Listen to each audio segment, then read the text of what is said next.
झारखंड में सबसे बड़ी समस्या में एक समस्या है बेरोजगारी। आइए हमारे साथ झारखंड के एक बेरोजगार युवा जुड़ चुके हैं। आइए इनका क्या कहना है, क्या मानना है इसके बारे में जानते हैं। क्या नाम है आपका? संजीत कुमार मेरा नाम है। अभी झारखंड में सबसे बड़ी समस्या है बेरोजगारी। जी। इसको आप किस तरह से देखते हैं? आखिर क्यों झारखंड में इतना बेरोजगारी फैल रहा है?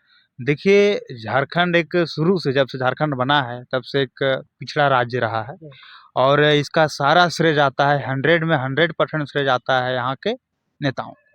आपको बताते हैं इसका कारण। अभी के जो हाल-फिलहाल में जो सरकार है, जेएमएम का सरकार है, जो कि हेमंत सोरेन का सरकार है अभी। अभी देखिए वो 2019 में आए थे वो, दिसंबर महीना उनका 4 साल हो गया है और उनका मैनिफेस्टो में सबसे बड़ी वादा में से एक वादा था कि 5 लाख रोज़गार हम देंगे। छोड़िए नौकरी तो बात ही छोड़ दीजिए, रोज़गार का वादा था कि हम इतना रोज़गार देंगे। लेकिन आप हमें बताइए कि 4 सालों में, इन 4 सालों में कितना रोज़गार मिला? आप हमें बताइए। तो यदि उतना आप वादा करके आएँगे, उतना और हर एक साल तो समस्या बढ़ती जा रही है ना, ये बेरोज़गारी हर एक साल युवा इतना इंटर दे रहे हैं, इतना ग्रेजुएशन पास कर रहे हैं, तो सारे जो युवा हैं कहाँ जाएँगे आखिर? बताइए आप। तो हर एक साल बेरोज़गारी तो बढ़ेगा ही, ये तो जेनुइन है, नेचुरल है। तो आप उस बेरोज़गारी को कंट्रोल करने के लिए आप कौन-सा योजना बनाए हैं? बताइए हमें। कौन-सा रोज़गार का साधन दिए हैं? आप जैसा कि अभी पता होगा कि कई वैकेंसी जो आई है उन वो भी क्लियर नहीं हो पा रहा है। तो बेरोज़गारी बढ़ेगा नहीं तो क्या घटेगा? आप ही बताइए ना। नहीं, बढ़ रही है, लेकिन जो अभी वर्तमान में जो सरकारें हैं, वो तो बोल रही है कि हम तो इन नियुक्तियों पर नियुक्तियाँ निकाल रहे हैं। तो आप कैसे बोल रहे हैं कि बेरोजगारी देखिए, बढ़ते जा रही सरकार के अनुसार तो हर एक साल नियुक्तियों का वर्ष जैसे नया साल आता है, 2019 में दिसंबर के महीने में सरकार बनी थी, लास्ट दिसंबर में। तो उनका जब जो पहला जो कह सकते हैं कि 1 जनवरी का जो मतलब पेपर में उनका कटआउट था कि हेमंत है तो हिम्मत है, आप देखे ही होंगे। हाँ, हाँ, देखिए। हाँ, बहुत फेमस का ये उनका डायलॉग है, हेमंत है तो हिम्मत है। अब उनको देखते हुए और उनका ये भी कहना था कि इस वर्ष जो है वो नियुक्तियों का वर्ष होने वाला है। तो हमेशा हर एक साल जब नया साल आता है तो बोलती है इस वर्ष नियुक्तियों का वर्ष रहेगा। इस वर्ष नियुक्तियों का वर्ष रहेगा और नियुक्तियों का साल करते-करते 4 साल बिता दिए, आपको जहाँ तक पता होगा। और आप ही बताइए ना कि नियुक्तियों का साल सिर्फ़ बोलती है, करती है क्या? एक्साइज़ कांस्टेबल का जो अभी वैकेंसी अभी पेंडिंग में है, सीजीएल का है, कितना साल पहले आया था? आपको ये पता है कितना महीने पहले आया था? तो क्लियर जब नहीं होगा बेरोज़गार कहाँ जाएँगे? जब क्लियर नहीं होगा तो बेरोज़गारी दर बढ़ते जाएगा। आपको सिंपल सी बात है, पता ही होगा। तो सिर्फ़ बोलती है सरकार, करती नहीं है। समझ रहे बात को? करती नहीं है, सिर्फ़ बोलती है कि नियुक्तियों का वर्ष है, नियुक्तियों का वर्ष है और हम गारंटी के साथ बोल सकते हैं कि जो ये लास्ट साल उसका होने वाला है सरकार का, इसमें भी वो ना के बराबर काम करेगी। क्योंकि सरकार को अच्छे तरीके से पता है कि हम दोबारा सरकार में हम आने वाले नहीं हैं, हम सत्ता में आने वाले, ये चीज़ हेमंत सोरेन को अच्छे से पता था। नहीं, अभी आप देखे होंगे कि जिस तरह से पहले हुँ। मतलब आपकी योजना, आपकी सरकार, आपके द्वार हुँ, हुँ। जिस तरह से चल रही थी, हाँ। अभी भी चल रही है।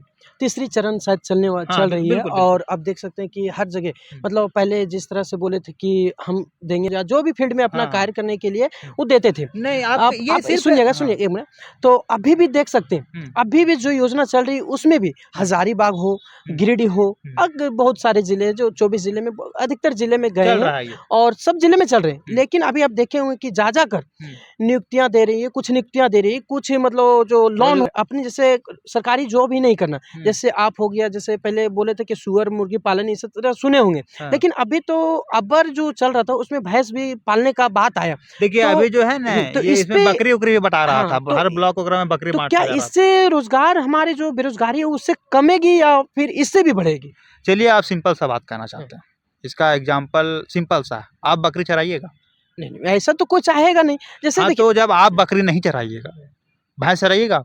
कैसे चलाएँ तो चलाएगा? फिर आप नहीं चराइएगा तो एक पढ़ा-लिखा विद्यार्थी कैसे भैंस चराएगा? कैसे बकरी चराएगा? ग्रेजुएट विद्यार्थी, हम भी ग्रेजुएट हैं, कैसे चराएगा आखिर बताइए आप?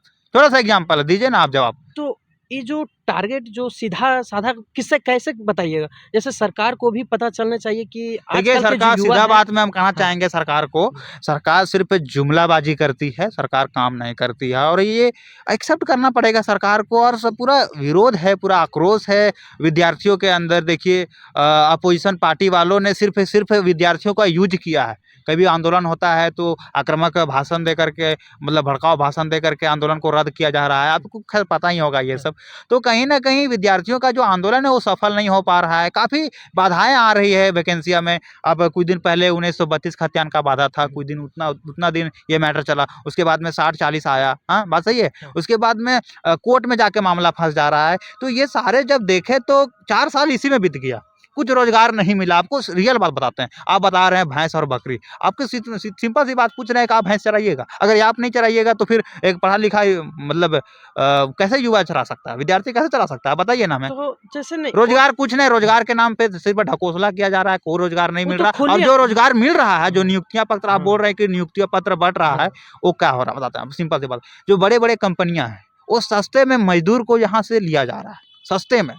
हाँ, समझ रहे हैं? जो दैनिक जो मतलब कह सकते हैं कि जो मज़दूरी होती है, उतना भी नहीं मिल पाता। मतलब कुछ साधन ही नहीं है और 10,000 12,000 में कैसे आप घर चला लीजिएगा? कैसे आप रोज़गार कैसे आपको 10,000 में मतलब एक कह सकते हैं कि सबसे निचला भत्ता जो होता है, वो भी नहीं मिल पा रहा है, सबसे मिनिमम भत्ता भी नहीं मिल पा रहा है। ये सिर्फ़ बोलने और करने का सिर्फ़ ढकोसला है सरकार के पास कि हम रोज़गार बाँट रहे हैं। कोई रोज़गार नहीं बाँट अभी बताइए 2019 के बाद कौन-सा वैकेंसी क्लियर हुआ है? सिर्फ़ 2-4 वैकेंसी क्लियर हुआ है, सिर्फ़ उसमें धाँधली हुआ है। अब जेपीएससी देखिए, जेपीएससी 100% के साथ हम बोलते हैं कि उसमें 100 और 100% में 90% जो है, वो सिर्फ़ सीट बिक गया है। अगर नहीं बिका है तो सीबीआई जाँच करवाए सरकार। बात सही है बहुत सही बोल सही रहे है हैं। कि नहीं? अभी आप एक ही हाँ। आईटी इंस्पेक्टर वाला भी आया था, उसमें भी सेटिंग का मतलब ऑडियो बहुत रिकॉर्डिंग आया आरोप था। बहुत ऑडियो आप देख रहे हैं, रियल आपको दिखा देंगे हम कि लोग पैसा दे करके अधिकारी बन जा रहे हैं, आपको रियल हम दिखा देंगे। ये जो है, ये सिर्फ़ कहने को नहीं मतलब बोलने तो बोले युवा कैसे? अपने भावनाओं को व्यक्त नहीं कर पा रहे हैं अपने बात में, समझ रहे हैं बात को? मतलब युवा बहुत परेशान है और कहने का मतलब जो वैकेंसी जो भी आया है, जो अभी आप देखे होंगे झारखंड पुलिस का आया है और ये हमको जहाँ तक लगता है ये भी क्लियर होगा नहीं। नहीं, अभी सरकार इसमें भी देखे होंगे कि 4,919 सीटें थी, तो उसमें बोले कि कुछ बढ़ेगी। तो ये भी अभी संभावना में ही है इसका। बिल्कुल इसमें ना हम कह सकते हैं कि कुछ आधार ही नहीं है। कभी देखिए 3500 प्लस गर्ल्स का सीट है इसमें, मतलब बॉयज़ जाए कहाँ? और बॉयज़ में भी है तो ओबीसी का संख्या कुछ ज़िला में तो दिया ही नहीं सीट। मतलब क्या कह रही है सरकार? मतलब ये आँख बाँध करके जो है पट्टी बाँध करके कुछ भी कर दे। सिर्फ़ क्या कर रही है पता है क्या? कि स्टूडेंटों का मुँह जो बंद रहा है। विद्यार्थी आंदोलन ना कर पाए, उनको बंद करने के लिए थोड़ा-सा नहीं कहते हैं कि थोड़ा-सा लेमचूस टाइप में थोड़ा दे देना। इस टाइप में दिया जा रहा है। अब 100% गारंटी ले लीजिए कि ये भी वैकेंसी क्लियर नहीं होगा, गारंटी ले लीजिए साहब। तो आप जो वर्तमान की सरकारें हैं, तो उनको क्या मतलब साझा करिएगा कि मतलब बेरोज़गारी को कम कैसे किया जाए? इसके ऊपर क्या कुछ आपका कोई विचार है? बिल्कुल विचार है, देखिए कैसे क्या करना चाहिए? बेरोज़गारी एक बहुत बड़ी समस्या नहीं है, मतलब एक समस्या नहीं है। एक ये कह सकते हैं नेचुरल बढ़ेगा ही बेरोज़गारी। लोग हर एक साल युवा पढ़ रहे हैं, वो युवा आ रहे हैं ग्रेजुएट होकर के, तो कॉम्पिटिशन में आ रहा है तो नेचुरल है। लेकिन उसको निवारण करने के लिए अब उनको रोज़गार देने के लिए आपको योजना बनाना पड़ेगा। हाँ, आप बकरी दे रहे हैं, ये योजना है आपकी?